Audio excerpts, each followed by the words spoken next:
Welcome to the future. Hello, beautiful people. We are live today. Sorry for the delay. I know that's sounding old. It's just part of our routine now. We never start on time. But today we're going to be talking to Mathias Omotola. He's here. He's the Maxon Manager of Events and Community Outreach. All you guys that are MoGraph fans, people who use Cinema 4D, or maybe you're thinking about getting into 3D, he's got an interesting story to tell. He's going to also be talking about his upcoming book, The 5 Most Important Things You Didn't Learn in School. His background's fascinating, but before we get to him, let's say hello to the Dream Team and happy Thursday, ladies. Hi, Chris. Happy Thursday. What are you waiting for, Molly? Wah, wah, wah. You were first. I thought I heard Erica. No, Molly. Happy Thursday. Well, why do we even bother rehearsing? Happy Thursday. How are you? Happy Thursday, Chris. How are you? You look a little different today. Your hair looks really light. Wow. Can you tell? Yeah. Is it the lighting or what? I think it's the lighting. It is the lighting. But I like it. Yeah, it's a different you. feeling Okay, we can. And Erica, how are you doing today? I'm good. Good. Welcome to awkwardness. All right. Let's come back to me. All right, you guys, hang in there. On this show, I'm gonna do a little kind of Q&A with Mathias. He's gonna tell his story, but later in the show, you guys will be able to ask questions on Facebook, on YouTube, and on Twitch, I believe. Yep, we're twitching. We're on Twitch, okay. And I won't be monitoring Twitter, so don't hit me up on Twitter. And we might even take a live call or two. I don't know, that's living dangerously, but you know how we roll here. We keep it real, we keep it raw. Roll the title.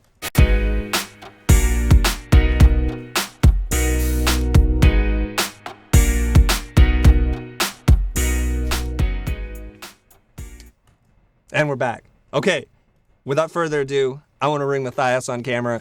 He's a big, imposing dude. I didn't realize how tall he was because every time I run into him, we're at a trade show or something, and he's sitting down.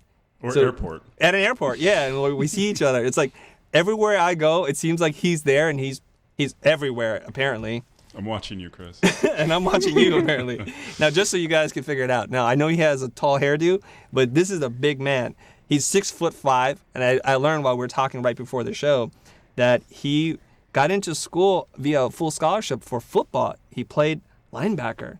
So, man, you are all over the place. So not only are you tall and athletic, but you also studied economics. Yeah. So you had this whole strange, very adventurous, curious, exploratory arc into doing what it is that you do now. But before we get to that, let's talk about where you went to school, where you grew up, things of that nature. Yeah, for sure. So I grew up in the Chicagoland area. I lived in North Carolina for a short period of time. It was 6 months of terror in my life. But then, so I went to school, and I always knew I wanted to make video games and movies. I was probably like in 6th grade when I started drawing my first comic book characters, and I learned to read through Spider-Man and Marvel comics and stuff like that. Wow. So from there, I went to University of Iowa on a football scholarship. When I was 16, I had a major knee injury that kind of, set me on a path of internal discovery. And from then, I just kind of followed my path. And it kind of looks a little bit weird from the outside looking in. It makes sense to me. but it was the path of, getting started and trying to be an artist, and then finding out that I was much better with people and systems and connections, and it was a lot more fun working with people much more talented than me. So you have a high level of self-awareness. When you were injured and sitting in the hospital, probably doped up on a couple of things, but you started to think about what it is that you want to do with your life, and you're still a teenager at that point, right? Yeah, I mean, it wasn't actually so much what I wanted to do with my life. It was more of the big question of who am I? Oh, okay, that's an easy question. Yeah, it's like one of those ones. It's like, who am I? Yeah, I got that. Yeah, that's fine. I'm 16. Of course I know who I am. So, yeah, so when you're in a situation, at that point in time, I've had thousands of people, and my high school was really large. I mean, I played in a large division, and I had thousands of people screaming my name at an early age. I'm feeling on top of the world. You have thousands of people chanting your name, Omotola, at football games, and you're all there. And then when that all goes away, you have a little bit of an identity crisis. I mean, some people go through this in near-death experiences. But I started to regress myself when I was in the hospital bed alone, crying, thinking that, okay, my life is done. This is me. I'm done. Now, you tore your ACL. Is that what happened? Yeah, ACL and meniscus. So, it was a painful experience. But when I was there on the bed, I started regressing. I was like, who am I without football? Wow. And then I started stripping away, and my mind just started unraveling. Who am I without, sight? Who am I without my legs? Who am I without, my body? If I'm not a man, if I lost all these different things, and it was painful. So, when I stripped away as much as I could, was I with my family? If my city was destroyed, it was just so painful, and it was so real to me. But, after I stripped away everything, I got to a spark that I could not strip away.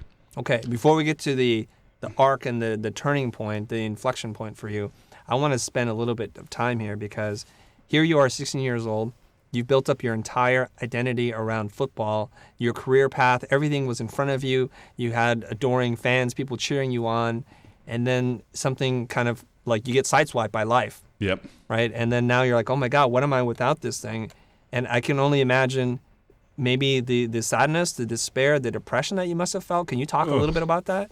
Yeah, I mean, it's more like devastation and confusion. Okay. It's like depression wasn't even, I didn't even have time to get depressed because it was like so devastating and confused, because not only is it an injury, but it's a psychological injury as well, because it was attached to my identity, and that was the big thing, that now a part of me I felt was actually gone. I'm just waking up in a hospital bed, a day before, 2 days before, I was this full running around athlete, and now I don't know if I'm ever going to be able to do anything again. So it hit me really hard, really fast, and then my mind, as creative as it was working against me for a while. Yeah.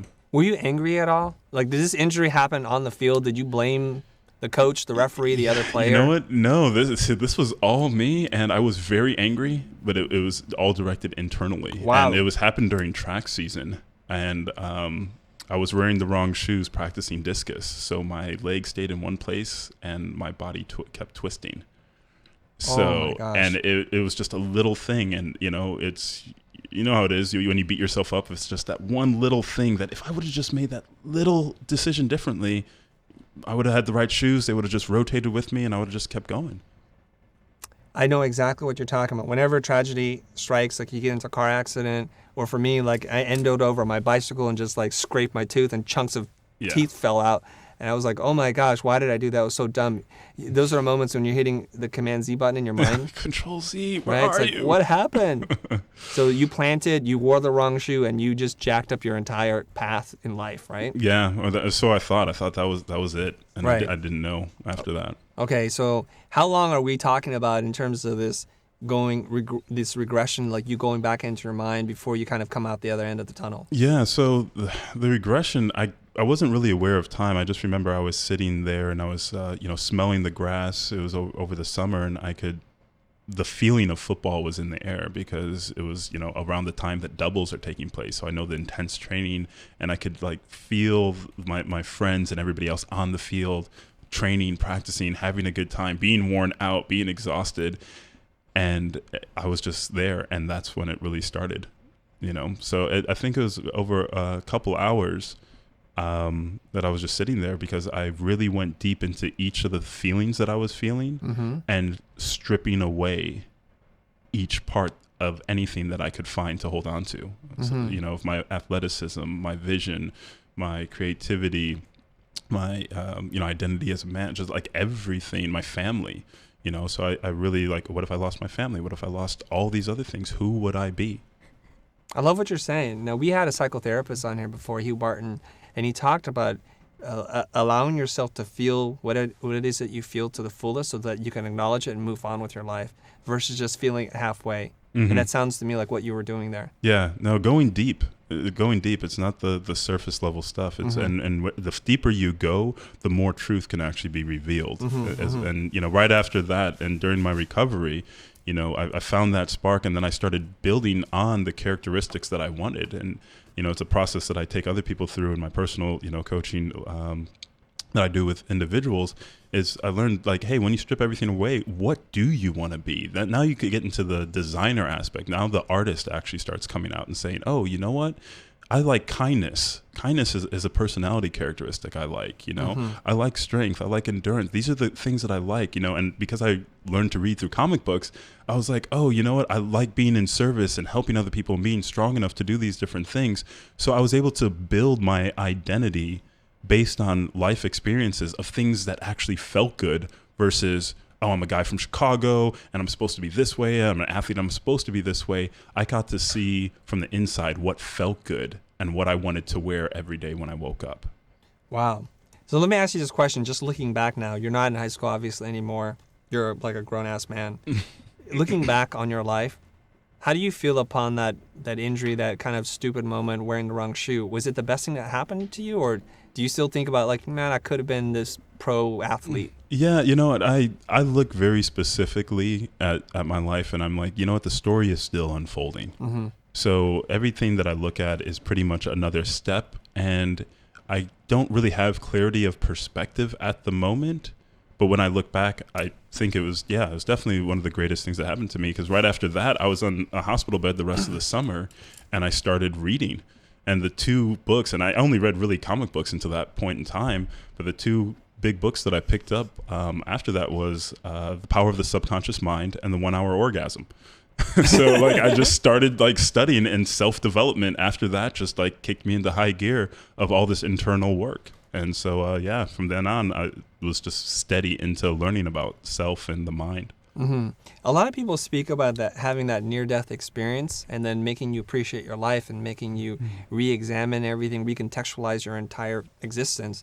And for you, getting that injury, the ACL injury, was your near-death experience, right? It caused you to kind of re-examine everything. Yeah, definitely. And one of the things is, I think that's great for all the people that go through it. Mm-hmm. One of the things that I've been working on is a whole system I call the Phoenix Protocols to help you rebirth yourself, because you can actually take yourself through that process without having that injury, without having that near-death experience. If you can let go and take a moment and actually go through a process, and beautifully enough, I've gone through it through the hard way, and a lot of us have, but to be able to guide people so they can take any moment and wherever you are in life, you can make a choice and say, you know what, I'm going to start living from a deeper place. I'm going to do some more self-discovery, and I'm going to operate from there and just do it.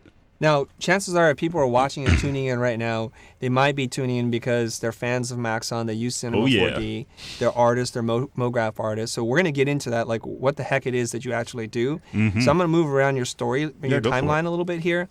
So you graduated from Illinois State with a economics and marketing degree in 2002. You're bouncing around every couple of years. But before you do that, you had the audacity to start a new business with friends right out of college. Oh, yeah.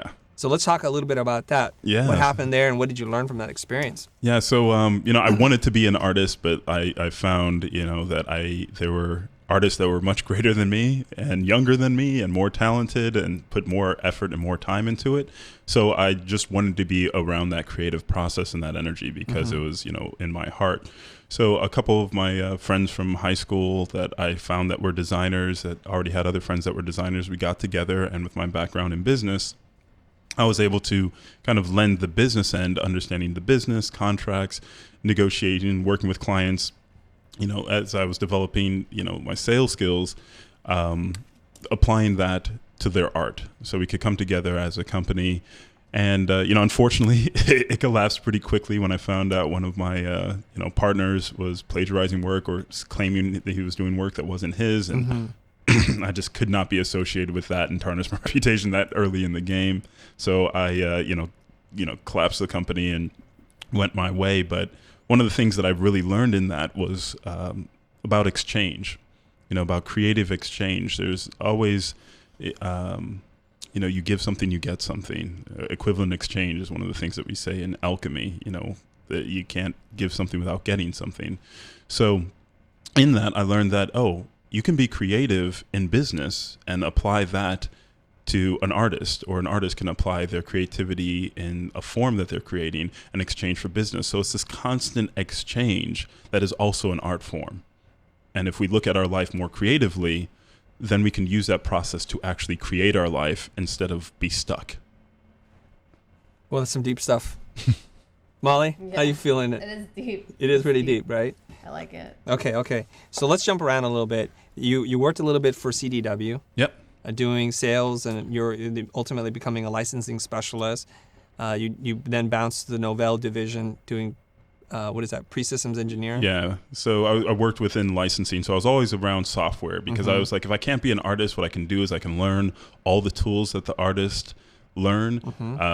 Because I was intimidated when I went to college and I saw Maya and I was like, forget this. There's no way I'm going to use this program. I don't want to be an engineer. I want to be an artist, and this isn't it for me. So I wanted to be around the tools. So when they got to a place that they were usable, that I would be right there and I would have access to them. So I stayed in the technology, sales and software division, so I'd have access.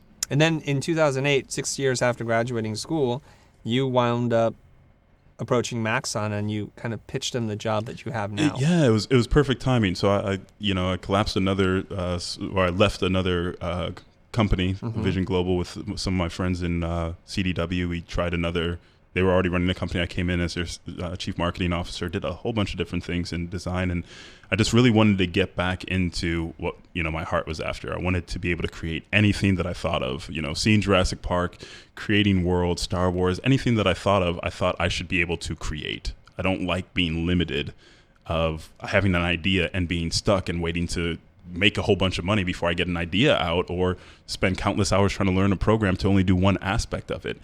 And it was really Andrew Kramer and Video Copilot and seeing the bullet tutorial and his workflow that showed me like, wow, cinema gives you the ability to create the most amazing effects, just the same quality that you would in The Matrix or any other big movie, but so fast. And I was just like, now is the time for me to get in because the tools are here, the teachers have arrived, they've stepped up, and now they're showing you how to start bringing your ideas to life. And that to me was artistically liberating, and I was like, I need to be part of this.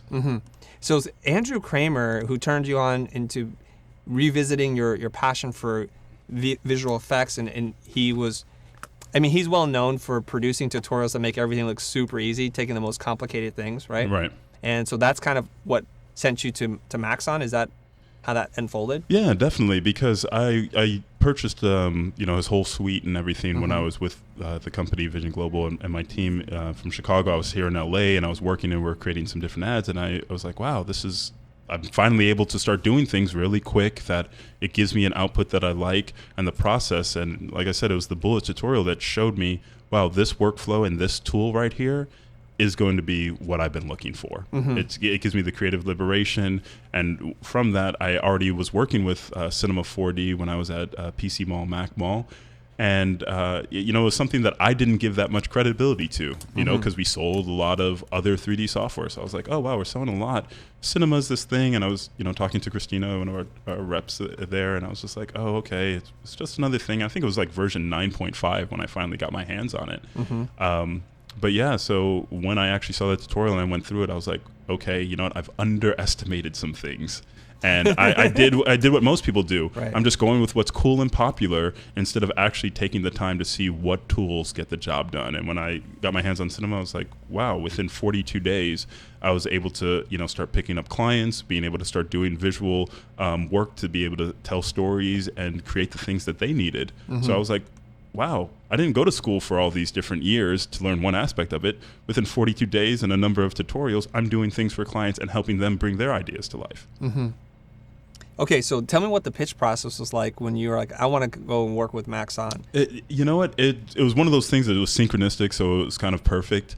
There was somebody that was actually leaving the company, and they needed some help in events, and I was coming in, and I used to be a marketing manager at PC Mall, Mac Mall, so I would represent all the different software companies, and I would work on events for the sales reps and be able to sell different marketing packages to Apple and Adobe and everybody else. And so when I came in, and I pretty much laid out, hey, this is what I can do, here's some ideas that I have for community and expansion, and they were like, wow, I was talking with, Paul and Rick and sitting down in the room, even though it was a German-based company, there was opportunities within the U.S. to be able to grow and expand. And it was just somebody was on their way out, I was on the way in, so I could fill that position and still bring, more to life. Well, it's interesting because working at Maxon, it has been like your longest stint. So I think you finally found your home because... Oh man, this community, it's my family. You're talking family now, man. Well, let's talk about the community. I think I got a glimpse of that at what is it, half res? Yeah. And I got to see all these people flying in from all over the world, all different shapes and sizes, and it's quite different than what you would expect. So can you talk a little bit about what makes the Maxon Cinema 4D community so unique? Yeah, definitely. So the thing to me that makes it unique, and like I said, I was sitting in the room with Paul and Rick, and I think that was kind of the foundation was Paul, the CEO of Maxon US, and his vision of cinema being another tool in the tool set. It wasn't always just about, all right, we need to beat these people, we need to do that. It was about being in service to an artist. Mm-hmm. And that with that concept of being of service, not this elitist thing that everybody else has to step up to, but we're actually reaching artists and finding them where they are and providing tools to them. That was what I think created the concept that allowed it to grow with people like Nick Campbell, who runs the Half Res, and Chris Schmidt, and the BroGraph guys, and all these other people that are creating tools and tutorials. So the Andrew Kramer model pretty much is something else that everybody else has ramped up on. But the beautiful thing about the cinema community is people act more like teachers and students to each other instead of magicians. They don't just say, oh, I did something really cool, look at how cool I am, and I'm not going to tell you about it. They're like, hey, take a look at this really cool thing, and they share. So this sharing kind of creates a opportunity for people to take a concept and then build upon it. And so it keeps pushing the creativity and the tools and the techniques further. And it also builds the connections of, hey, this person helped me. Oh, look what I gave back. And it creates this more sharing economy. That's where we're moving into, this collective creative space. And that's what I think the cinema community is about. And that's what I love about it and want to contribute to. That's great. So I have a theory. And so those of you guys that are part of the Cinema 4D Maxon community, I just want to hear your thoughts on this. My theory is this, is that Maya is well established, Houdini is well established within the VFX world. It almost feels a little elite because you see all these people who win awards for a Technical Academy Award or an Emmy or something like that. There's massive companies, massive pipelines. And then Maxon comes out with this really great product that I feel is designed for creative people. It works a little differently, it thinks a little differently, it plays nice with the other software. And so the community feels like we're underdogs, let's stick together. There's more for us if we stick together versus be competitive and hide all our secret sauce, if you will. Let's see what the people say, right? That's just my theory. Mm-hmm. And okay, so that's the community there. Let's see what else we want to talk about. Should we delve in a little bit into the book, and let's just talk about the key ideas that you're talking about. Yeah, and then let's open it up to people who want to chat or talk to us or have a question for you. Okay? Yeah. So tell me about the book. What is it called and what is it about? Yeah. So the 5 most important things you don't learn in school is the name of the title. And this was something that dawned upon me when I graduated. So I'm sitting with diploma in hand. Graduated from college. I'm like, all right, great. No direction. What do I do next? What are the important steps? And luckily in my high school, there was a requirement called the Econ project that kind of took you through finding a job, getting a car, and some of these other things that are essential to life. But it really dawned on me that my friends had no idea how to do most things, and it's all trial by fire. I think it's Napoleon Hill has a quote that, it takes half your life to learn that life is a do-it-yourself job. And that whole concept of, wow, you know what? I've been learning history, I've been learning all this stuff, but how is this actually applicable? If I'm an artist and everybody's telling me these concepts, and then I go to try and create something, but I don't understand perspective, I don't understand color, I don't understand lighting, I don't understand how to actually use that to create. Well, that's what I found when it comes to life itself. When you graduate, high school graduates, college graduates, you're stepping into the world. What do you need to know to live a balanced, happy life? And do you know what you need to adjust to get you to that next level? Do you know where you're falling short? And there isn't really that guidance within our education system, because our education system was built during the Industrial Revolution and it hasn't been updated for the technological revolution. Right.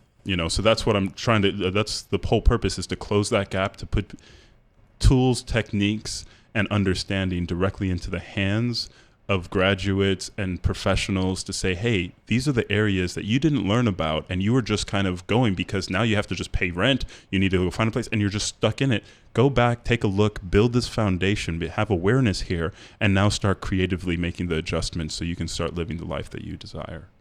So what are the key ideas the things that you didn't learn in school? Right, so the 5 things The 5 you didn't. things. Yeah, so Give us the 5 most important things you didn't learn. I'm gonna in take school. notes here, okay? Yeah, take notes. Okay, I think you got a couple of these. I think you've learned some things though, Chris. But so. I do really want to take notes, so I'm gonna fire up my keynote here. Yeah. And, So okay. the 5 most important things you don't learn in school, and this is Okay. because there's not curriculum built around this, Right. and that's how to make money.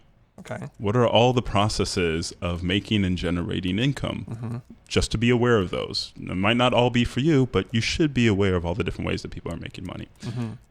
That's number 1. Okay. Number 2, how to manage money. Once you have it, how do you manage it?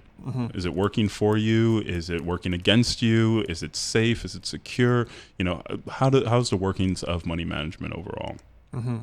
Third, and this is a big one, and this causes a lot of stress for a lot of people, and that is the legal system, right?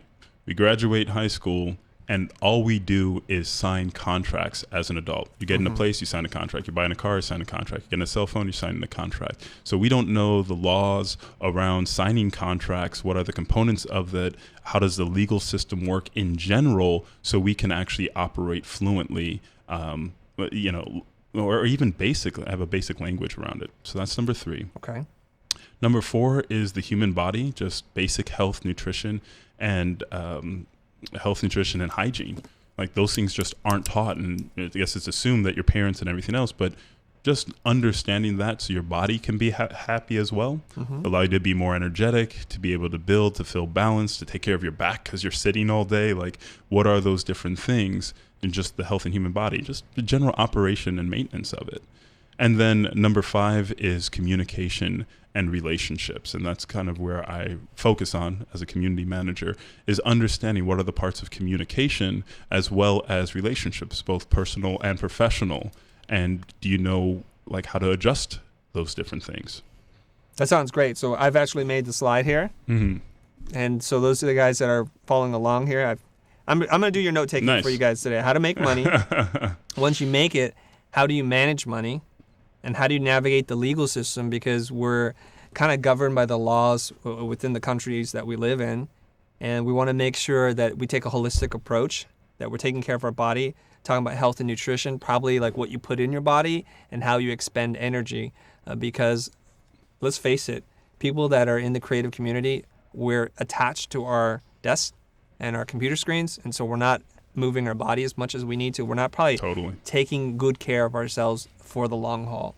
And lastly, communication and relationships. Those are really big points. Yeah. I mean, they are big points, but when you take a look at them and you start understanding, it's kind of the creative process, right? So once you understand the creative process and you apply it to each of these points, now you can actually start doing something. I've asked some really simple questions, but they end up being big questions. If you're in a relationship with anybody, have you ever asked your friend, your son, daughter, lover, how am I doing? How am I doing as your dad? How do you think I'm doing? Oh, that's deep, dude. I'm thinking about it. Right? Yeah. So you have these relationships, and we go through quarterly reviews, and we go through this review process in the professional world. But in our relationships, hey, how am I doing as a friend? Just in a general, non-combative, non-anything way. Just how am I doing? Can I get that feedback? Because when you get feedback, you get it from people who care about you. They're going to give you quality feedback, and now they give you a place where you can actually adjust, and that relationship can deepen. And if you do that with a kid, oh my goodness. Your child, now you're actually making connection, not just coming from a superior place, because, hey, we're all just human beings. We show up here and it's like, what is all this? We're in this physical world and everybody just thinks they know the answers. But in reality, like, how am I doing in these relationships? So that one question could start building bridges and creating connections that go far deeper than you ever knew you could. And it's just a simple question. I couldn't spell here, so I'm going to fix this slide. Yeah, the quality of the questions we ask is going to lead to the quality of the life that we live. Okay. Hey, Molly. Yes. I got a question for you. Actually, I got 2 things. One is I want to ask you to monitor the comments because I'm finding it hard to stay engaged with Matthias, and also be looking at the questions from the community. Of course, they're typing a gazillion things, but if you happen to catch a really good question, just write it down. Okay. And then just let me know when you're ready, okay? Okay. But I wanted to ask you, Molly. I'm going to look right into the camera. Molly, how am I doing? How am I doing as your boss? Oh man, Chris. Honest, loving feedback. Molly, what are you going to say? Chris, Yes. I hate you, dude. Chris, you're doing great. I like that you come and you check in. So you do the check in. How are you feeling? What's Right. going on? Right? You know, how does this affect that type of stuff? So. Putting me on the spot. Oh my God, it's super awkward right now. Okay. I'm sure you'll have a conversation off camera. Yeah, you know? we will. We'll have a conversation. Yeah. But I mean, open yourself up like that. That vulnerability creates intimacy, right? And that's what we want is intimate connections. It's not intimate in the romantic sense, but it's deep and meaningful, right? That it matters. You feel that you're connecting to another person beyond the body, but into what would be considered the spirit realm. It's like there's this deeper connection beyond what's going on the surface that actually matters, and it feels like family. You know, and we spend countless hours with our coworkers. To not have that vulnerability, that intimacy, and that connection, we're actually losing the quality of life that we could be experiencing because we're not going that just extra step. And it's not big, you know, but it's different. It's a Hey different guys, way. I just want to let you know, if you want to talk to Matthias offline after this show, I'm going to pull up his Twitter handle. It's at Major VFX. That's a pretty cool Twitter handle, at Major VFX, like visual effects, okay? Yep. So if you guys want to hit him up, we won't be monitoring those today, but if you want to follow him, if you want to ask him questions about the Cinema 4D Maxon community, I noticed that somebody asked online, like, what's the best place to learn Cinema 4D? Cineversity.com. And There's you ask, and you have the answer. Cineversity.com. Cineversity. Thousands of tutorials, hundreds of free ones, built by artists from all over. There's a number of other resources too. Grayscale Gorilla is a great one. So is Brograph. They have a number of them. That's pretty funny, Brograph. Yeah, I know, they're hilarious. Is it brograph.com? Yeah. So you can check out those. Yeah, And also but Cineversity iDesign. for sure. Yeah, iDesign. Yeah, iDesign? I'm What is actually. iDesign is it's an interesting spelling, but that's EJ Hassenfratz, who I'm actually going to be seeing in Burbank tomorrow at the I CTNX think he's Expo. in the chat. Oh, hey He EJ. was earlier. I don't know if he's still there. Is it spelled like I, lowercase I design? It's EYEDY. Uh-oh. It's Yeah. one of those spellings. Yeah, DYZN. I think. T-Y-E-S-Y-N? Check it. Check it out. You might have to search it first and I'm then looking for it right repost it. It's all one word. I see it. EYEDESYN. There right? it is. There it is. Yeah. Okay, boom. Look at that. I too can Google with a little help from my friends. Yeah, Okay. but definitely, That's cool. I mean, I'd say connect with me at Major Effects for anything cinema. You can find me there, and if you're trying to connect on some of the other stuff that I'm talking about as far as personal development, the 5 most important things, you can just find me at MathiasOmotola.com.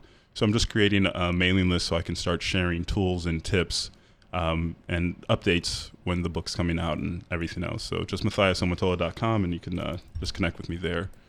And there is one other community piece I wanted to share as well. That I'm developing with some of the leaders of the Cinema 4D and the motion graphics community, and that is the Motion Graphics Guild. So if you go to motiongraphicsguild.org and just put in your name, we'll keep you updated as we develop that together. Okay, let me add that to the links here. Motion Graphics Guild. Yeah, .org. .org. Cool. Some resources for you. Okay. Excellent. Molly, is there a good question or maybe a shout out from a friend or a colleague or a peer or Kim something? wants to know, Kim wants you to share the struggles of when you first started. Everybody wants to go right to the Struggle. the What struggles. hurts? Where does it hurt? Yeah, Let's go right to the pain and suffering. Yes. I guess where Kim? When you first started? When I first started, where just what? I don't know. They just want to hear that. Well, you know what? Here, let me. I grew up in a little town called Chicago. Well, he's a big man. He's got a big build, and you don't think a guy like him struggles. And it does sound like, from hearing his story, you're like a cat, dude. You always land on your feet, right? Oh man, You're like on your way to becoming a pro athlete. ACL, boom, you're out. Oh, you know what? I'll study economics. Let me start a company. That didn't work out. Boom. Let me go to CDW. Okay, that didn't work out. Boom. It's like one thing after the other. Mac Mall, PC Ball. Nope. Maxon. Okay, you land at Maxon. Oh, yeah, life's an adventure, so life's an adventure. And if you hold the perspective, and not even the perspective, what I call is there's a difference between perspective and perception. This is one of the things that I talk about and teach is there's a difference. When you hold the perspective, you're still looking at things, but you're looking at them from a different angle, right? When you develop perception, certain things are going to come to the forefront no matter what happens. So if you perceive everything in your life as an opportunity to grow and advance on this adventure we call life, then when an event happens, you're perceiving it that way already. You don't have to take a different perspective. Your perception is already locked in to whatever happens, it's in service to your purpose. Wow. I'm trying to process what you just said there. Perception versus perspective? Yeah. I'll do a whole YouTube thing on that. Yeah. Someone was saying on Facebook they want to hear you talk about that. Okay, perspective. Okay. Dive in deeper then. Yeah. Now you're on the spot. So Go now ahead. I'm on the spot. Yeah. So if you're looking at a building, or this is the easiest way. If you're looking at clouds, for example, right? You can have a perspective of clouds where you're looking at it, or you can be up in a plane and you can be looking at it from another angle. But when you're looking at a cloud and your friend's looking at a cloud and you're looking at it, you could be seeing two different things. But if one of you is seeing a dragon because you love fantasy and another one's seeing you a horse because you love horses, it's because of how you perceive things. It's the same image, but certain things are coming out while other things are getting pushed back because of the way that you're internally wired. So when you develop perception for life, you're able to perceive things always coming to the surface a certain way. If it's good for you, if it's a learning experience, it might be a challenge, but through the struggle comes growth. And that's one of the things that it gives you is that perception of, oh man, this thing really happened. And everybody else can be like, hey, I'm so sorry about this. It's terrible. And it might hurt. But your perception is there's meaning behind this. This is going to help me grow. And this is going to help me on my purpose. I get it now. I think I know what you're talking about. I think there's reality, and then there's that lens in which you see the real world, right? So it's like when somebody looks at, I'm sorry to use this cliche, but a glass of water, somebody's going to say, well, that's just water in a glass. It's not full, it's not half empty, it's nothing. But it's the lens, the baggage sometimes, or maybe if you have a healthier perspective, it's that lens in which you look at it and you say, wow, that's nourishment, that's half full, whatever it is. And so being able to change that lens to be able to help you, that's the real trick in life. And the focal point. So it's one of the things when you're looking at the camera, right? So I'm looking at the camera right now, but I have the microphone here. So right now, my perspective is locked in. But if I change my focus to the microphone, the camera gets out of focus. So it's where you're focusing your attention, right? You're able to hold one single perspective. You're seeing it from your life because that's the only perspective that you have and you'll ever have. You can try and shift perspectives, but you'll always have it you pretending to be in someone else's shoes instead of this is me. But what you perceive will be your focal distance. The things in the foreground, the things in the background, the things in the near ground. What's actually in focus? What are you focusing on? Okay, your buddy here, I don't know how to say his name. It's Elbatabmosi. This is my bro, Mathias. I get a spiritual sense from. Okay, so maybe he's not really your buddy. He's just saying my bro. My soul brother. Yeah. All right. There's a lot of people here. Okay, we just went really deep, you guys. Yeah, Chris, this is kind of like what you were talking about, taking the gold and throwing away the rocks. Yeah. It's Oh, yeah. away. That's what I was just thinking about when this was happening. Yeah, so Molly and I, we've talked about this before, that a lot of people feel like they're obligated to carry all the baggage in their life. And so the analogy metaphor that we've made is that if you're a prospector and you're mining for gold and you're panning for gold in the stream, Mm-hmm. there's a lot of garbage that gets into that pan, right? I've actually done it before, just when I was Pan for hiking. gold? Yeah, I did. Nice. I really did. And you're in the stream, and then the rocks come in, and there's a lot of junk in there. And what you do is you do a gentle, like circular motion as you're panning, and then the gold is the heaviest, so it stays in the pan while all the dirt and debris starts to move to the side of the pan. You clear it out, and you hold it up to light because gold catches light differently. And if it sparkles, you can find little flecks of gold. And if you're really, really lucky, you might actually get a little chunk. And so a lot of people walk around through life saying, these are the experiences that happened to me, and I have to hold on to everything. And imagine how much that would weigh you down if you're in that river for any period of time, if you had to keep everything that came into your life. Oof. So if you filter it all out, if you just then go and pick up the gems, the gold itself, that's what you're supposed to keep, the lessons, the things that make you richer. So then you'd In a feel pretty spiritual rich, sense. huh? Yeah. Then you feel rich. I like Yes, it. that's right. I like it. Okay. I'm Let's see. going to use it. I'm going to quote you on it. Excellent. Please do. All right. Somebody's like, this is too zen, spiritual. This guy is so many levels above me that I feel I don't deserve watching the stream. All right. Stop. That's not Shashan, true. Shashan can't get off the stream. If you think that, just get out. No, I'm just kidding, you guys. No. I'm just messing around with you guys. Watch. I mean, we're having a great conversation. The reason why I really wanted to have Mathias on here was because we keep bumping into each other, but in that little quiet moment in between the hustle and the bustle of him doing demos or just kind of talking to people doing his thing, we're able to talk about, this book, and we have a lot of overlap in terms of what we care passionately about. Let's talk about money. Money. Let's go straight to the money, you guys. Money. Let's go to the money. Now, there's a number of people that are out there watching this. Some of them are freelancer. Some of them are still in school. Some of them are in-house designers. And some of them are independent business owners. Let's try and see if we can't cast a pretty wide net. What kind of general advice or ideas do you have about making money? We all need to make a certain degree of money. How much that is depends on how ambitious you are and what kind of expenses you have attached to your life and the responsibilities you have. But let's talk about your ideas around making money.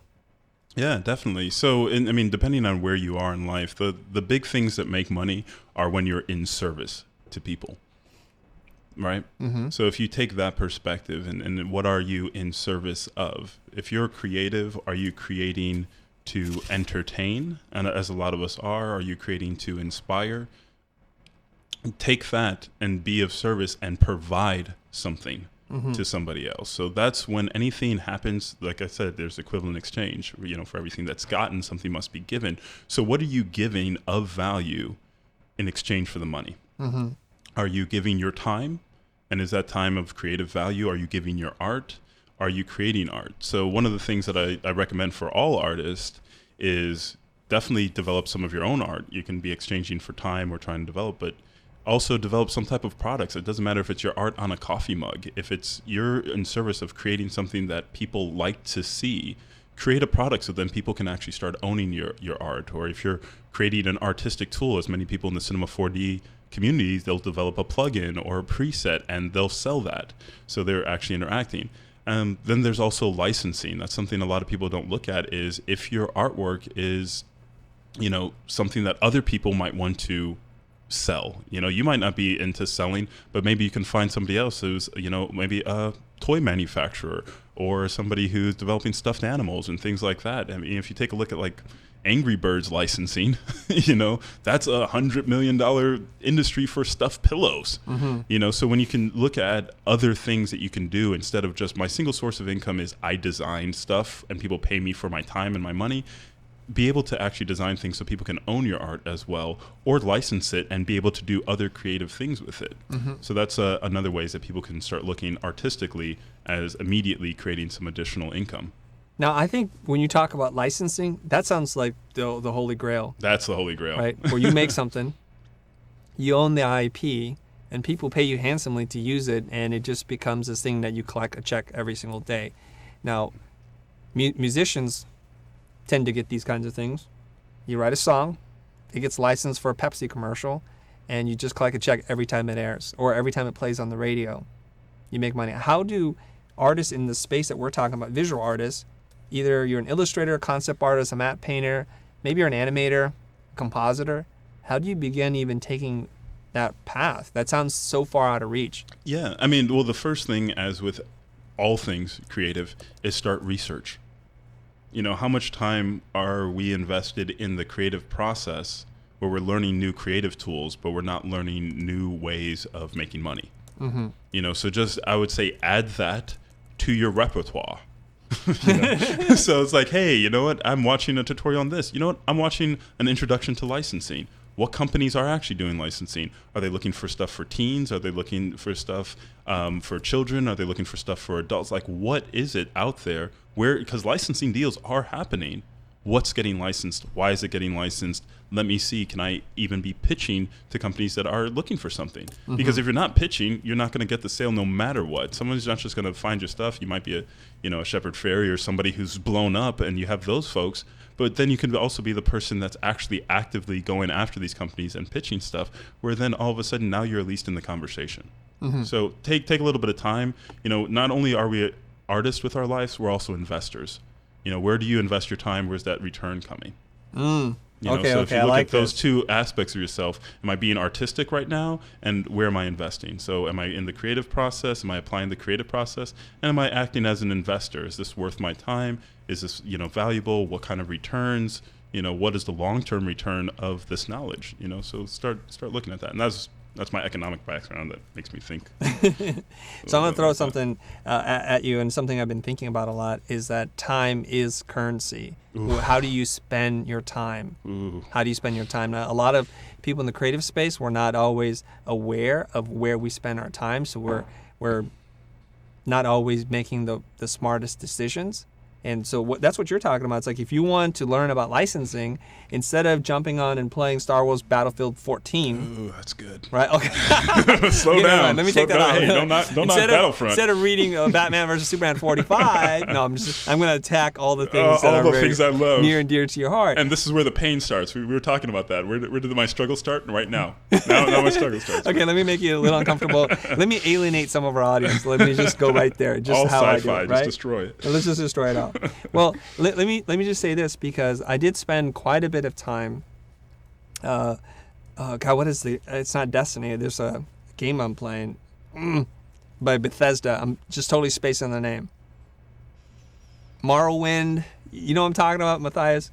No, I haven't played. I'm totally spacing out here, but my son is coming up to me, and I used to play it for hours. Like, after I come home from work, I might read something. I'll have dinner, and I'll... Was it Mass Effect? No. I'll figure it out all eventually. Right. Our internet audience is very smart. They'll figure it out. Skyrim. Okay. Thank you. See? Yeah. See how smart they are? Yeah. Bam. Okay. Done. Thanks, internet. Okay. And then afterwards, I'll unwind a little bit. Unwind by playing a little Skyrim. And you get into that. It's an open world RPG, and you're playing, and then it's like 2 a.m. I'm like, what happened? I'm just going to get to this checkpoint so I can save the game.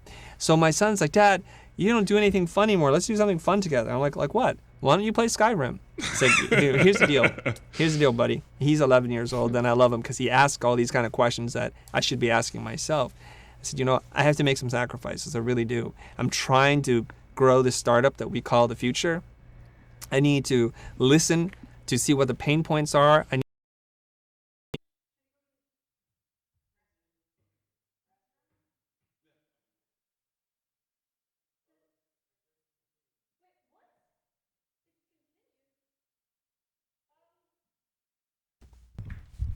Are we back? Hey, Chris. Yeah. Can you The guys- stream is back. It just went out. for a Okay. second. Yeah. Okay, so we're good. We're back. We are back. All right. So Can we're you waiting. guys see us? Let's Are- just. Yeah, they're confirm. saying they know audio's down though. Turn the audio on. Turn the I audio did. It back. is on. Okay. Okay.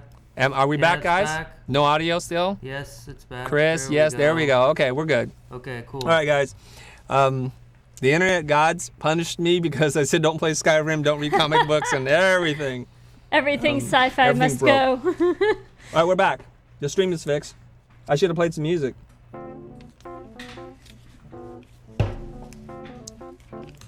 Is Matthias back? Yep.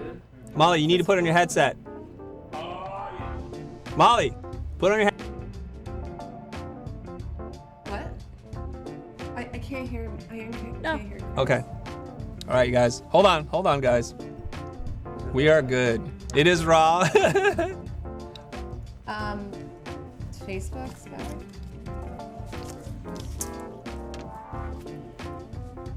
All right. That's still going. Everybody on Facebook, Good? Yeah, we're good. We're good. Yeah, we're back. Great. Time that up. Let me address something. Okay, here we go. Let me address something to the camera. Somebody's like, we need to have live dancers on the show. And Gid Kidian says, Chris looks like he can bust a move. I assure you, I cannot. I cannot bust a move. You do not want to see this thing moving around, guys. I assure you. All right. I just wanted to say before the technical difficulties that June was saying this is a super conversation. So people are feeling the energy. Oh, wonderful. They really are. And we will try to save this chat later. We'll try and save this chat later so you can read some of this. Okay? It's really positive energy going on here. So we were talking about time and currency and how you spend your time. Where do you invest your time? If you want to learn something, if you want to master something, if you want to get better at something, you have to make some decisions. You have to make some tough choices. And hopefully, by saying this, I don't break the internet again. Let's see what happens. Okay. Well, I mean, and I guess one thing to add to that as well is one of the things we are as artists is we're very hard on ourselves. And one of the things that, my teacher in alchemy, Jim Self, is where I learned a lot of this different internal work is be gentle on yourself. There's sometimes it's really important to be gentle on yourself. Like, hey, I'm learning something new. I'm gonna, push my boundaries a little bit here. A little gentleness with yourself will allow you to just enter into the process and just go through it. Like, it's going to be challenging, but there's no reason to make it harder on yourself. You still have to do what has to be done at the end of the day. But when you're beating yourself up and you're being a harsh critic, that doesn't add to the quality of your output. That just breaks you down, right? So that internal voice to actually have that conversation like, hey, you know what? Yeah, you stay on path. And if you need a little time for Skyrim, darn it, give yourself some time for Skyrim. Like, do it happily. Just say, you know what? I made this choice. This is going to be some time for entertainment because this helps me decompress, and I'm going to be able to be more present and more relaxed in other areas of my life. Right. That's a decision I'm making. Go into it and play Skyrim 100%. Don't play Skyrim and then have other things in the back of your mind. And if somebody, and then someone texts you and just like, oh, I'm just frustrated. Like, leave me alone. I got this dragon to slay. Like, so it's, to give yourself that time, like, hey, no, this is what I'm doing, and just be present with it. Like you're saying before the show, it's like, all right, take time, be present here, allow yourself. Right. We don't allow ourselves to have the experience fully. We scatter our attention, which is, you talk about time, but to me, attention is the biggest currency on the planet. Okay. You must have been watching me playing Skyrim as I do my Thum shout and bring the dragon down and slay him. Dragons I love to fight. Okay. Anyways, I will be revisiting Skyrim, but I have some goals to hit first. But it's for me, it's like I allow myself a certain amount of downtime, a certain kind of a few frivolous activities, let's just say, because when you're trying to balance those 5 things that you're talking about, let me bring them up here, about making money, about how you manage your money, understanding the legal system, the human body, communication, relationships. For me, the 3 that occupy most of my time is the communication relationships. That takes up almost all of my time. Part of that is making money, but the rest of it is I try to find time to take care of my body, my health and my mental acuity and all those kinds of things. So in there somewhere is how to have fun. But I find that if you do something that you love and if you have that healthy lens and looking at what you do as something that builds you up, I don't really ever look at it as work. So it is quite pleasurable. It is really amazing for me to see when I post something or write some kind of random thought that I have and people instantly connect to it. And it's like, I so needed this right now. I really needed that. So that to me is better than going to level 47 as a Skyrim dark elf or whatever it is that I am. Yeah. No, I mean, we're built for it. That's one of the things, like compassion is something that is built within us. So when we help somebody else, we actually feel it. We get the dopamine, the serotonin, we get those because it's not only being of service. It's like why we're here. We have gifts. We have things to bring to exchange with other people that create healing, that create happiness, and those things are returned to us immediately. Yeah. I just want to say this thing really quick because Adrian Ferret said, Chris is the Dovahkiin. I am the Dovahkiin. I love it when there's a fellow nerd Skyrim player that can just pull that out like that. I love that. And you guys are really seemingly like grooving on this conversation. They love the energy, the flow, the kind of dialogue we're having right now. And they had mentioned online, I just want to make sure that you guys are able to hear this. If you love this kind of stuff, there's somebody on the internet you should look into. His name is Sadhguru. He's an Indian guru. And you guys should check him out. Sadhguru, he's going to blow your mind. My wife loves watching his videos, and she's actually even made it to a promise to herself that she's going to go see him speak in person. Awesome. I'll check him out too. Yeah, he's a I've yogi. heard of him. Have you? Yeah. So Spiritual, amazing. awesome. The little bit that I've heard. Okay, let's get into some more like hard-hitting questions. Does anybody have a hard-hitting question? Do you guys want to call me? Yeah. Do you guys want to call me on the phone, you guys? Let's do that. I think we have. Okay, what's his name? I follow Guru. There he is. People will figure out how to spell it. You guys, the cool thing about the internet is it's kind of like hand grenades. You just have to be close, right? If you're close enough, Google will figure out what you mean. I wish I was writing it for Google because I mean, hey dummy, you mean this? Those two things in school that I was like really not good at all, and that was spelling. Yeah. Was a weakness of mine, and handwriting. I was still like with the generation that had to learn handwriting, and I was terrible at it, and I kind of just cheated and connected lines after I printed. But in the back of my mind, I knew I was like, this is going to be phased out.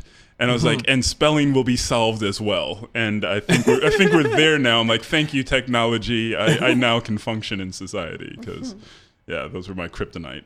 Well, I don't mean to brag, but I was considered for the spelling bee competition. But just saying. All right, guys, let's put up the phone number. If you guys want to call us, yeah, that's a pathetic clap. Like, hey, screw you. Okay, let's put up the phone number if you guys want to call me. Come in with a really good question. If you want to talk to Mathias, the phone number is 424-537-3377.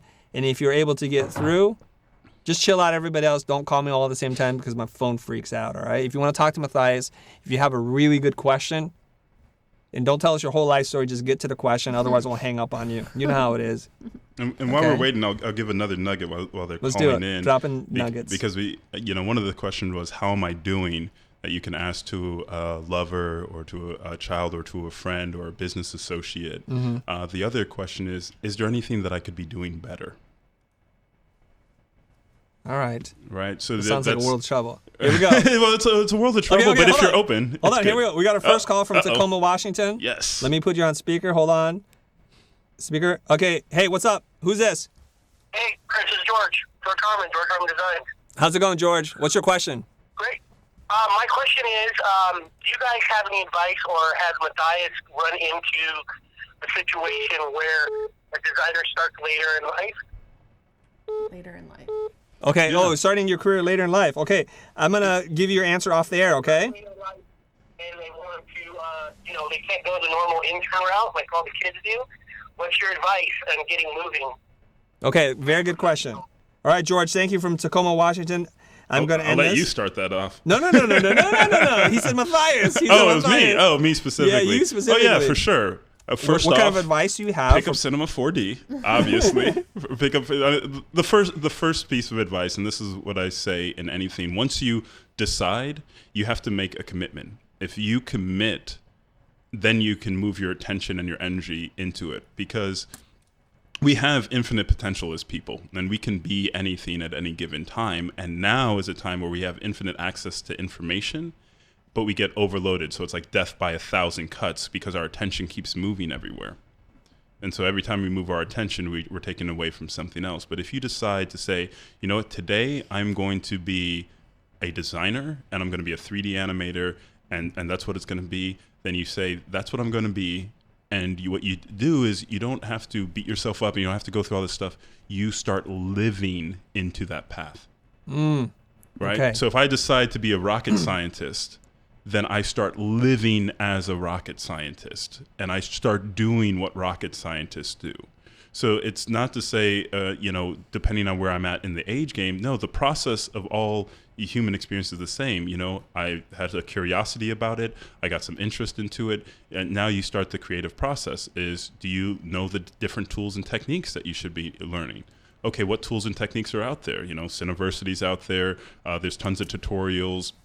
Andrew Kramer, there's countless people making tutorials. Start in that place, pick up a book, follow mentors, because we have mentors and we have different schools that we can independently learn, and start on that path and start building a life as a designer. And that's it. It's like, just be gentle. You just start the path and commit to it and say, this is what I'm doing. And you just put your energy and your effort and your time into it, because guess what? That's what all designers are doing. They're not doing anything else but being designers. Yeah. Now, if you plan to address this in your book, I would love for you to do a bunch of research and find all these amazing people who had a really late start in their career, like Vera Wang or some of these other designers who didn't start into in their 40s. Now, a lot of people do say this, and there's a perception that there's ageism or ageist, that people are ageist, that if you're too young, you know, people don't take you seriously, and if you're too old, they think your time is in the sun has come and gone, and you're just an old guy trying to get back into the game. But here's how I'd like to describe it and for you to think about this. Age is a number, and it measures how many years on Earth you've been. But what's more important, I wish there were a number for this, which is how malleable is your brain? How malleable is your thinking? There's a lot of flexibility there. Can it stretch really far? So it doesn't matter if you're a 50-year-old person and you're getting into the game. If you have that same spirit and enthusiasm for learning and you just consume information, then nothing's going to hold you back. But I do find that this tends to be the case, is that the longer you live, the deeper the thought patterns and the grooves that happen in your brain, the harder it is for you to change that tune, to jump that track. I talked to my friend who is an anatomist and teaches at UCLA. She talks about these synaptic nerves that code these experiences between an action and a thought with a result and a feeling. And the more you do something, the more you kind of either rewarded or punished for something. So if you try to learn a new piece of software and you're constantly frustrated and it feels like you're just moving in slow motion and molasses, then it's a negative experience and you're not going to want to do it. So every day you look at it not as a path forward, but as a chore, as something that you must do and something that you hate and dread. Now, let's get back to something that you were talking about perspective. And what's the other word? Perception. Perception. And okay, so really here, your perception, how you perceive that action in terms of trying to learn a new piece of software, totally changes the experience for you. And I'll relate it to you guys like this. My wife will often come into my room. It's late at night. It's almost always late at night. And she'll look at me grinding on the machine, and she's like, "What are you doing?" I'm like, "Oh, I'm getting a presentation together for tomorrow. So why aren't you working on the presentation?" I said, "I am. But I want to learn how to do this thing the right way because I feel like there must be a smarter, better way." That's when she's like, "Oh my God, I can't." We're talking about the night before, you're still working on it. Is it always that important for you to try to learn the most efficient, optimal way of doing it, the correct way, if you will? And I answered to her, yes. This is what I live for because deadlines come and go. I do talks and then my life continues on. But what changes is who I become in the pursuit of this information. And I personally get a little bit of a creative high when I discover something new where I'm like, aha, or when you debug a program and you figure something out or you publish your first site. That's a really cool feeling, and that's the lens in which I move into the world. So it doesn't really matter about how old you are, you guys. It's about how malleable that brain of yours is. Neuroplasticity. So, there you go. Yeah. There's a fancier word for saying it. Thank you very much. Hashtag neuroplasticity. Okay, I'm going to write that up. Okay. I would say one of the things that you're talking about as far as learning that process and that commitment there, to me, I consider it the most attractive characteristic of a human being. And the most attractive, to me personally, the most attractive characteristic of a human being is an evolutionary mindset. Tell me more about this evolutionary mindset. So as the evolutionary mindset is, from here it can change. From here it can change. Yeah, so your mind is set on the ability, and your mindset is, okay, things can change and evolve from this current state. And neuroplasticity, as we get older, if you're locking into those, certain mindsets that this is the way that it is, this is the way that it has to be. We see this a lot in politics and other thought processes that create this really harsh emotional reaction when things aren't going a certain way. You're not adopting that mindset of, oh, things are evolving and changing. And we see this from generation to generation. So that's the one thing that I try and hold on to my mind is, oh, things can evolve from here because they are. They don't have a choice. It's like the typewriter manufacturer saying, no, we're going to build a better typewriter this year and we're going to blow out that microcomputer. It's just going to happen. We're going to do that. And I'm stuck on that, and that's the way it is. Well, things are evolving. Can you allow your mind to grow with time and change with time, or are you stuck? So if you adopt that one thing, to me, that's the most attractive. That's how all things take place. You see somebody who's really overweight. I go to the gym occasionally. I haven't been in years. Work out at home. That's in the book, the life hacks. Mm-hmm. But you go to the gym, and some people might say, oh, there's that heavy person at the gym. To me, I'm just like, oh my goodness, there's that heavy person at the gym. You know what they're doing? They're adopting the evolutionary mindset. They know that by taking on a process, they've already started the change. And when I see somebody who's adopting something new, I'm already seeing them in the completed state. I'm not just seeing them where they are now. I'm seeing where that process leads. It's evolving. Perfect. Let's get the hashtag up, neuroplasticity. Okay. Erica? No, I have it up. Oh. Erica, I'm a working man. Neuroplasticity. I hope I spelled that correctly. Well, I just want to say that George Harmon, the guy who asked the question, said thank you very much for taking the call. Let's do one more call. I mean, we're getting into the and have fun, George. That's the big thing too. Fun. It's like if just because you're older or younger, it's like one of the things is like make it an enjoyable thing. Like that's going to make people want to work with you.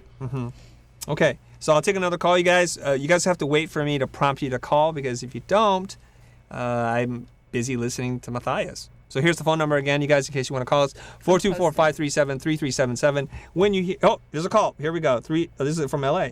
Yeah. All right, let me put you on speaker. Hold on. Yo, what's up? You're in LA and you're live on the show. What you got? Hey, Matthias, you're a very spiritual person, I would say. I am as well. I'm a little bit milder, but as an INTJ like you, Chris, I'm quote-unquote more realistic. So simplify and repeat is one of my go-to methods. But what other suggestions do you have to open minds to these new concepts? Okay, so that's a good question. Hey, what's your name, man? What? Brandon. Brandon. Okay, so I'm going to hang up on you because too many people are calling now. So, all right, here we go. That was Brandon from Los Angeles. He's an INTJ. He's really digging the spirituality that Mathias is bringing in. How do you open up your mind more?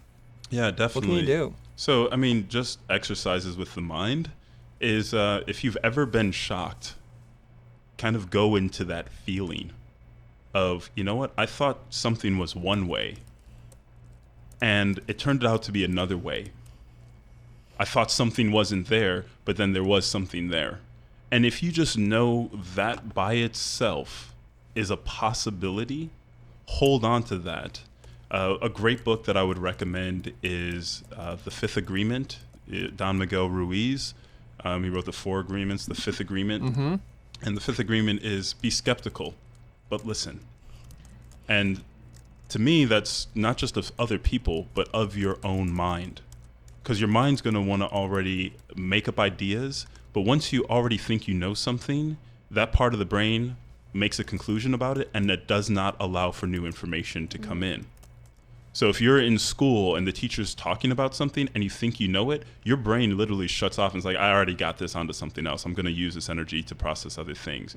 But by thinking that you don't know everything and there's something that you could have missed because you've missed something before, and this happened to me in my life, and I've had some other traumatic experiences where I thought I knew without a shadow of a doubt, and then something else happened. So once you actually have that experience, hold on to that and cherish that to say, you know what, I should still be open and I can see how to apply this later, but I'm just going to take a look at it and then I'm going to filter it. But let me just take an honest look because I might be able to get some of that gold you're talking about. I might be able to sift through some of these rocks and there might be something else. And I might be missing gold because I'm just looking at this one side of the rock because I think, oh, it's just a rock. You know, take a little bit. Hey, Molly, I know you love this kind of spiritual dialogue. I do. You want to jump in here? Is it I think it's practical too. It It's a little woo-woo. Yeah. Come on. It's not a. I mean, Where? Chris, I Where's the mentioned, woo-woo? I mentioned to you the 4 Agreements. I don't know if you remember that I do. book. Yeah, I love that book. Oh, I've man. listened to it multiple times because it's just such a good guideline to go through life, Yeah. asking those 4 things and seeing if everything checks in, you know? Totally. I love it. I wish I... Do you I have need more than to say I love it? Molly, anything? No. Okay. Chris, knock it off. What's that? Stop. Chris, So, you want to know how you're doing? Yeah, Mathias, she's gonna I get want to feedback. ask you a You want to question. know? Go ahead, Molly, go ahead. Nothing. Nothing? No, I'm not going to tell you on air. No, Off Okay. air. yeah, you You're in guys trouble. side conversation. All right. Is the 4th agreement written by the same author? Yeah. Yes. Okay. So there will be a 6th agreement, maybe? I don't know, man. They're like, I'm still on agreement 1. I haven't mastered any of them at this point. So if he comes out with more, if there's an expansion pack beyond that, you know, yeah, it's a lifelong process. Yeah. Yeah. But yeah, it's so yeah, that's I would recommend picking that up. But yeah, being skeptical and be skeptical of your own beliefs. You know, you're only believing what you believe because of your experiences and what has been shown to you. One of the things I talk about, and I'll be doing other broadcasts and podcasts and videos about this, is manufactured desires or inauthentic desires, right? So what you're desiring might not even be really yours. It might have been things that have been marketing to you. And for you to trust that it's really yours, it can be a fallacy. And this is what happens to so many people is they live their life according to somebody else's plan. And then halfway through life, they get this midlife crisis because they were supposed to be an artist and they were following the path of what makes the most money, but they're not finding fulfillment because they weren't really listening. They weren't being skeptical of what everybody else was telling them. They thought that this was the actual way, you know? And there is no actual way. I mean, this is life. We're still figuring it out. If we would have figured this out by now, everybody would be happy and this would be utopia, but we're just starting the golden age. We're just starting to get these concepts. You know, these gurus from the East, and, you know, Autobiography of a Yogi is another great book, but like we're just starting to understand the depths of beyond the human body and mind, the spirit connection, all this other stuff. It's just the beginning. You know, we got to be gentle with ourselves. We're getting started, but be skeptical.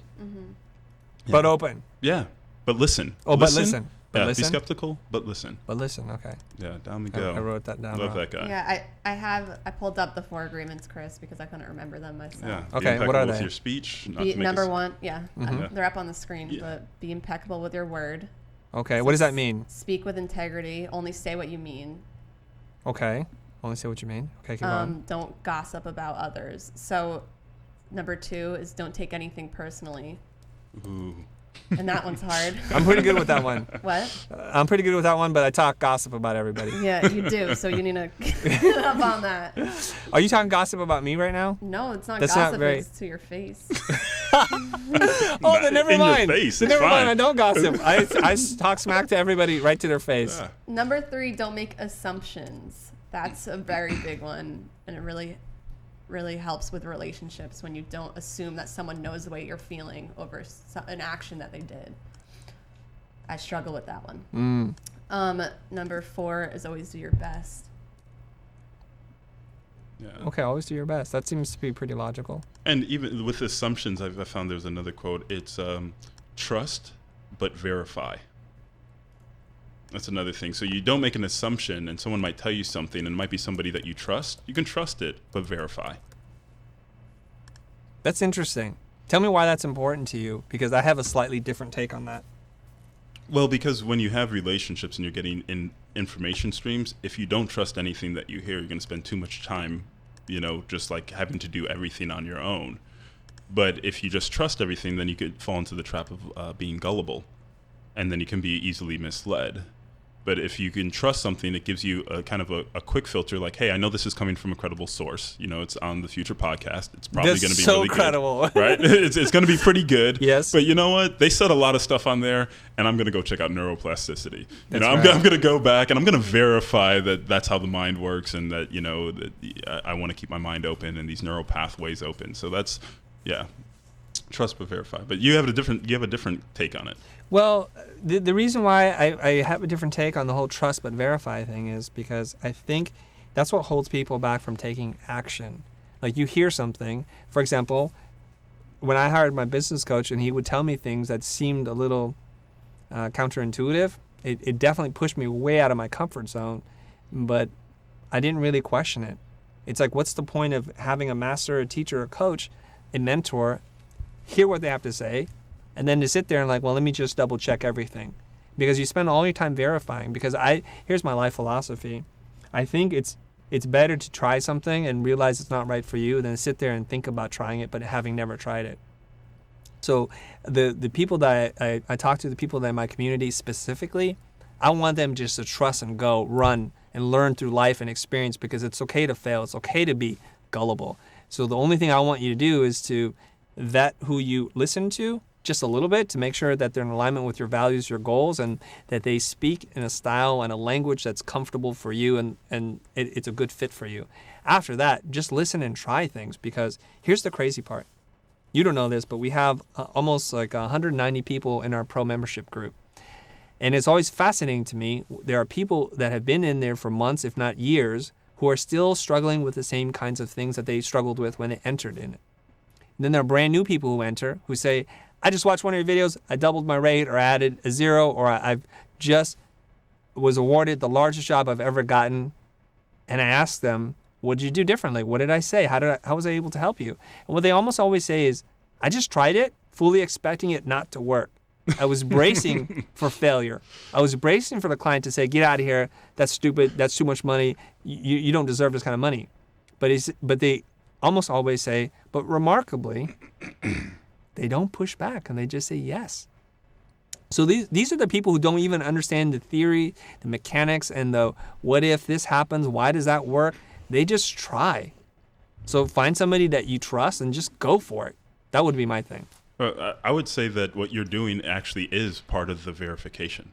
The verification is in the trying. It's like that. So it's not just verify just information. We're not just going to sit here and stay I see what you're saying. I'm not just going to stay in psychological land and go through it all. It's like, yeah, that concept really sounds really good. Let me actually verify it. Oh, you know what? I actually ran that experiment. Works. It's verified. I got it. Now it's internalized. So it's like you can verify it a number of ways. You can check a source if it's just information. But then once again, I'm not into the woo-woo. Like the woo-woo is cool. Like if you want to sit back at a campfire, totally. I'm into the practical. So if I'm going to trust these concepts, the 4 agreements, but when I put them into action, oh, you know what? They're verified. Because they're verified through my life experience. And you can use life experience as a verification process. I love that. I like that you clarified the verification can actually just be you trying it. Yeah. That's cool. It's like creative. Like somebody can tell you all these different creative techniques and you can trust them. But then when you actually do it and it's like, oh yeah, I know that technique. No, you don't know it until you've verified it and you've done it. And they're like, oh, you know what? That was that perspective correction. And now look at it. It looks amazing. Yeah, now I just verified the technique. I got it. Okay. I trusted it works because they're doing it. But now I verified it. So, yeah. Okay, so here's what I want to do. I think it's getting near that time when we should wrap up the show. So I'm going to do a quick key takeaways, you guys. Key takeaways. You guys ready for this? Here's everything I learned from Mathias in the very short amount of time that we've been talking. And I have to admit, I didn't catch every single thing he said, and I didn't write every single thing. But here are the key takeaways. We're going to try to do live summary for you guys. Here goes. And correct me when I get this wrong, Mathias, okay? So he's got a new book coming out, I believe, in what, March? May, wrong M. In May of 2018, we're going to all hold him accountable, having been on the show and saying it's going to be done. It'll get done. That's the beautiful thing, okay? So he's going to talk about 5 things that you didn't learn in school, and they are how to make money and all the different ways you can make money and be more aware of the different systems that are in place for you. 2, how to manage your money. Once you make money, what are you going to do with that? How does your money work for you? All the rich people I know, their money works for them. Next is we live in a society governed by rules and regulations, and so you need to know your way around the legal system. You can't brush it off just because you're an artist or a creative. I don't need to deal with that and sign contracts that are bad for you because they are binding. They'll come after you if you screw them over. Next, it's a holistic approach. Take care of the body, the mind, the spirit as well, even though he doesn't like woo-woo. Talking about the woo. Hey, it's real. A little bit. Spirit's and real, then, it's not woo-woo. And then to develop communication skills and build stronger relationships. And there's some ways that he advises on how to do that. So in your business life, you normally do these kinds of things, but to transfer those same courtesy, respect, and honor that you give to a business partner or a business transaction to your personal relationships, whether they are your siblings, your parents, your lover, your mistress, I don't know. Ask, how am I doing? And maybe even a better question is, what could I be doing better? And I love that. So we're getting some relationship advice out of this episode. And this idea that vulnerability creates intimacy. If you're being true and authentic to who you are and you let people into that, that's going to build a stronger relationship between you and whoever it is that you're talking to. Most recently, we released a podcast with Ian Paget. He revealed that he has social anxiety and it's connecting with so many people, and I love seeing that.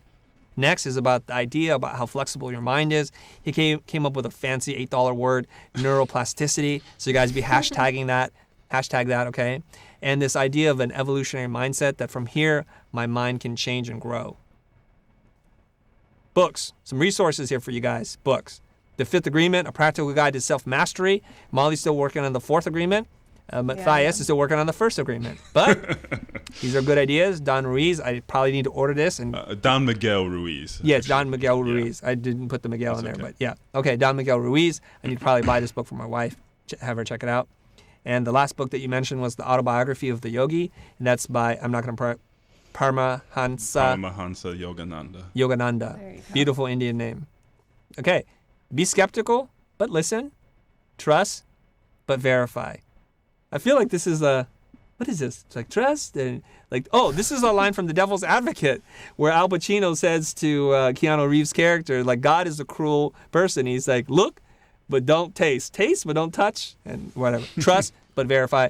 And one of the ways you verify is by doing it. That speaks to me personally.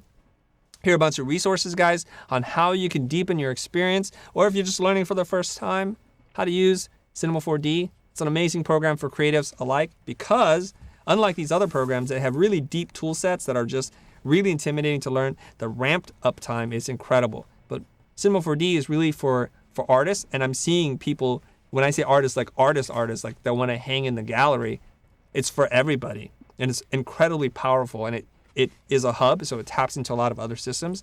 But anyways, you can find out more about that through cineversity.com. Our buddies over at Grayscale Gorilla, what up, Nick Campbell? And then Brograph, who I need to learn more about these dudes. iDesign. And if you guys want to check out more information about the book or anything else, Mathias Omotola. It's Mathias Omotola. And then the Motion Graphics Guild, you're part of that, right? Yeah, that's something that I'm constructing with leaders within our community to be able to basically share all this information, all this learning, and all these tools so we can actually keep the bar high and raise it higher in the world of motion graphics and support, kind of take this whole mentality and this feel-good thing that you've seen within Cinema 4D and grow the pie. Mm-hmm. Okay, if you guys have questions after this episode airs, don't call me, call Matthias and hit him up at major, like VFX. Not minor, major Do we have VFX. time for one more small question? Do we? Let's do it. All right. I'm feeling generous. Let's do it. Go ahead. What's your one small this one's question? for you. I saw your post a million times, so don't worry. It says, how do you stay self-aware while being in the moment and enjoying the moment so you don't get lost in the flow? How do you stay in the moment? How do you enjoy it? How do you stay present and enjoy the moment? How do you stay self-aware while being in the moment?